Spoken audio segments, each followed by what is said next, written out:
Yes, good morning students.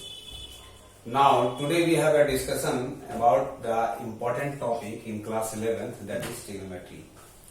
आज हम लोग क्लास 11 का एक बहुत ही महत्वपूर्ण टॉपिक ट्रिग्नोमेट्री स्टार्ट करने जा रहे हैं।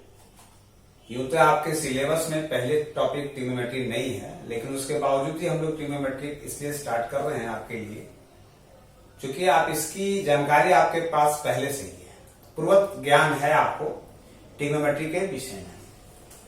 तो मैं पहले आपको ये बता देना चाहता हूं कि ट्रिग्नोमेट्री में हमें पढ़ना क्या है और कितनी बातों को पढ़ने के बाद हमारा क्लास 11 का जो सिलेबस है वो पूरी की पूरी कंप्लीट हो पाएगी।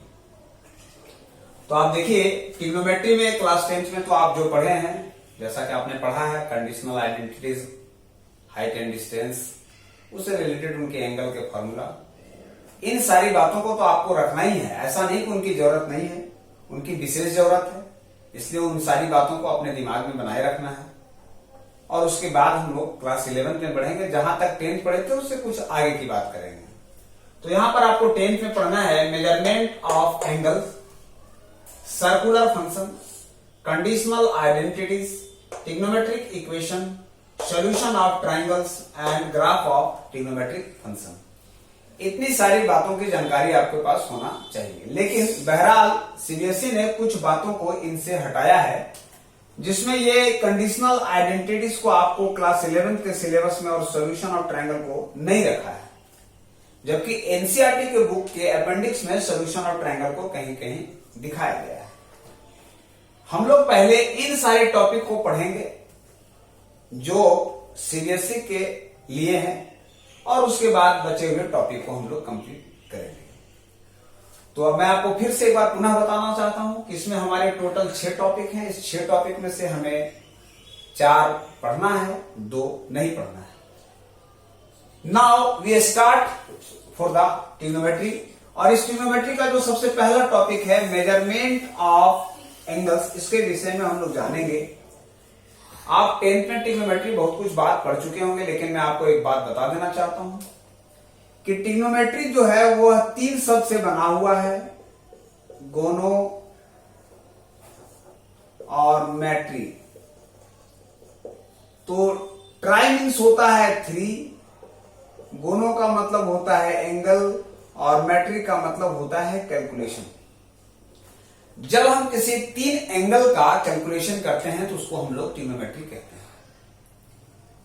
अब ये 3 एंगल किस शेप में बनता है, किस फिगर में बनता है? यह 3 एंगल किसी भी ट्रायंगल में बनता है। जैसा कि आप लोग क्लास 10th, 9th, 10th में पढ़े होंगे कि किसी भी 3 साइड अगर क्लोज फिगर लेता है तो उसको हम लोग ट्रायंगल कहते हैं। और हमेशा इस बात को भी ध्यान रखना है कि जितने साइड क्लोज होते हैं उतने ही उनके एंगल भी बनते हैं। इसीलिए इस ट्रायंगल के 3 एंगल है। अब आपके मन में एक और प्रश्न आ रहा होगा कि सर, हम लोगों ने तो वहां जो भी ट्रिग्नोमेट्री किया था वो तो राइट एंगल ट्रायंगल के लिए किया था, लेकिन आप तो यहां किसी दूसरे ट्रायंगल की बात कर रहे हैं। तो मैं आपको बता देना चाहता हूं, 10th में आपको एक ही क्वाड्रेंट में ब्लॉक किया गया था। क्वाड्रेंट मीन्स जब किसी भी एंगल को हम लोग 4 भाग में इक्वली डिवाइड कर देते हैं तो उसको हम लोग क्वाड्रेंट कहते हैं। क्लास 10th में आप 90 डिग्री पर काम कर रहे थे सर। इस 90 डिग्री में क्या है कि सपोज कीजिए कि अगर ये 1 डिग्री होगा तो इसको 89 डिग्री होना होगा, ये अगर 2 डिग्री होगा तो इसको 88 डिग्री होना होगा। इस तरह से ये बढ़ेगा, इस तरह से ये बढ़ेगा, दोनों बढ़ता जाएगा। तो आप देखेंगे ऐसे हमारे पास कितने राइट ट्रायंगल्स बन पाएंगे। जैसा कि आपको हमने बताया कि यह सारा का सारा एंगल कैलकुलेशन है, इसीलिए जब राइट एंगल ट्रायंगल के ट्रायंगल की बनने की प्रोबेबिलिटी बहुत ज्यादा एक्सीड कर गई, तब मैथमेटिक्स से ट्रिग्नोमेट्री को एक सेपरेट ब्रांच दिया गया। इसीलिए ट्रिग्नोमेट्री को हम आपको एक सेपरेट ब्रांच में पढ़ा रहे हैं। 3 एंगल कैलकुलेशन जब हम करेंगे तो वो ट्रायंगल का होगा। और ये ट्रायंगल जो है इनके 6 टाइप हैं, जैसा कि आप जानते हैं, जिसमें से 3 साइड के बेसिस पर है और 3 एंगल के बेसिस पर है।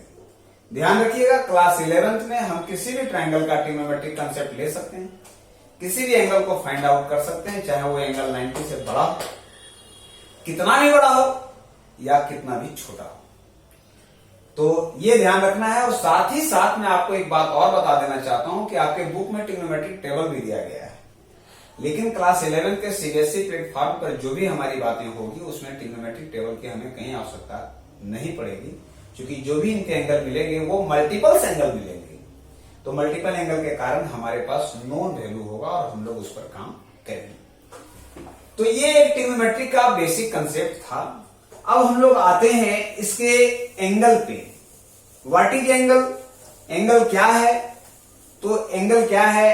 एंगल जब कोई भी दो लाइन आपस में किसी पॉइंट पर आके इंटरसेक्ट कर जाए तो उसको हम लोग कहते हैं एंगल। क्या कहते हैं? एंगल। जिसमें से इसको हम लोग एक को इनिशियल कहते हैं, इनिशियल साइड, और एक को कहते हैं टर्मिनल साइड।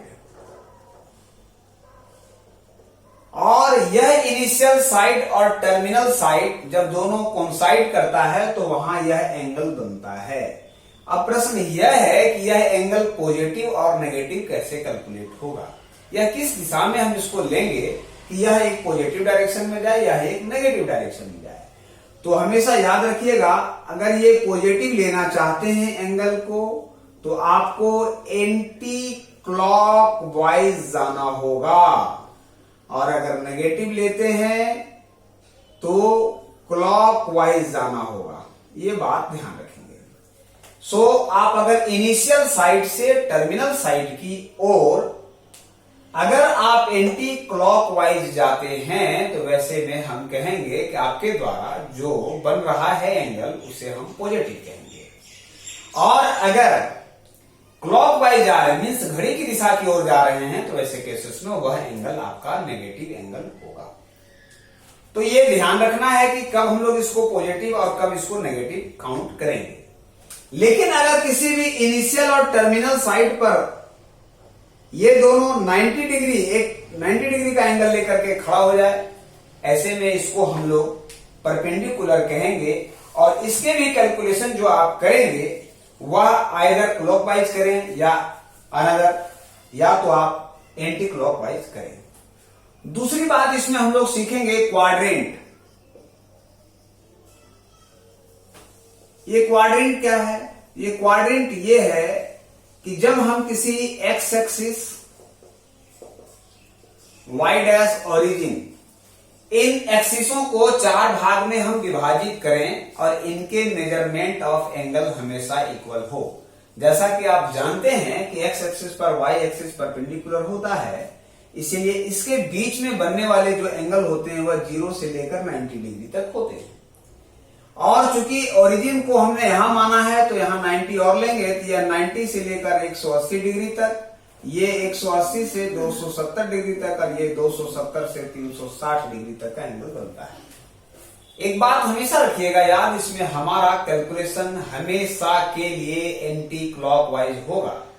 अगर आप क्लॉकवाइज चले जाते हैं वैसे केसेस में आपका एंगल का कैलकुलेशन नेगेटिव होगा। इसीलिए हमने आपको क्लॉकवाइज न देकर के एंटी क्लॉकवाइज डायरेक्शन में दिया है।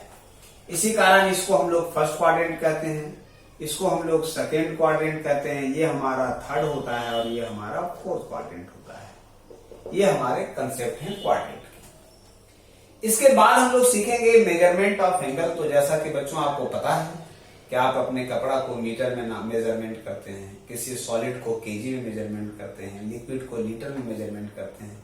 तो ये जो एंगल बन रहा है आइदर वह पॉजिटिव हो या नेगेटिव हो, आखिर इसका भी तो मेजरमेंट का कोई तरीका होगा। इस मेजरमेंट को हम लोग बेसिकली 3 टाइप से करते हैं, जिसमें 3 टाइप में जो करते हैं मीन्स 3 तरह से करते हैं। जैसे आप किसी कपड़े को मीटर में कैलकुलेट करें या सेंटीमीटर में कैलकुलेट करें तो ये आपके ऊपर डिपेंड है, और सेंटीमीटर को फिर आप मीटर में कन्वर्ट करते हैं। यहां मैं आपको बताने जा रहा हूं कि जो हम लोग मेजरमेंट ऑफ एंगल करेंगे इसके 3 सिस्टम हैं। इस 3 सिस्टम को हम लोग अपने हिसाब से बांटा है। एक का नाम है सेक्साडेसिमल सिस्टम। इसके 3 सिस्टम से हम लोग मेजरमेंट करेंगे। ध्यान रखिएगा, इस मेजरमेंट का 3 तरीका है। नंबर 1 का नाम है सेक्साडेसिमल सिस्टम।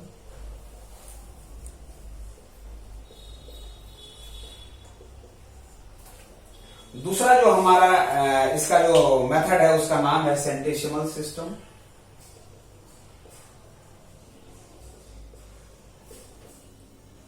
और तीसरा जो है उसका नाम है सर्कुलर सिस्टम। ये 3 मेथड से करते हैं। इस सिस्टम को ब्रिटिश सिस्टम भी कहा जाता है, इसको फ्रेंच सिस्टम भी कहा जाता है, और इसकी कोई पार्टिकुलर विशेष नाम नहीं है। ध्यान रखिएगा, हमारा देश ब्रिटिश के अनुरूप में गुलाम हुआ था, इसीलिए हम इस सेक्साडेसिमल सिस्टम को लेते हैं और सर्कुलर सिस्टम को लेते हैं। सेंटेसिमल सिस्टम को सीखेंगे जरूर, लेकिन इनका कैलकुलेशन हम लोग नहीं करते हैं। तो ये एक छोटी सी बेसिक इंट्रोडक्टरी पार्ट आपके लिए था। नेक्स्ट वीडियो में हम आपको लेके आएंगे इन सारे सिस्टम का कैलकुलेशन क्यों कर रहे हैं और कैसे कर रहे हैं। तब तक के लिए सुरक्षित रहें। धन्यवाद।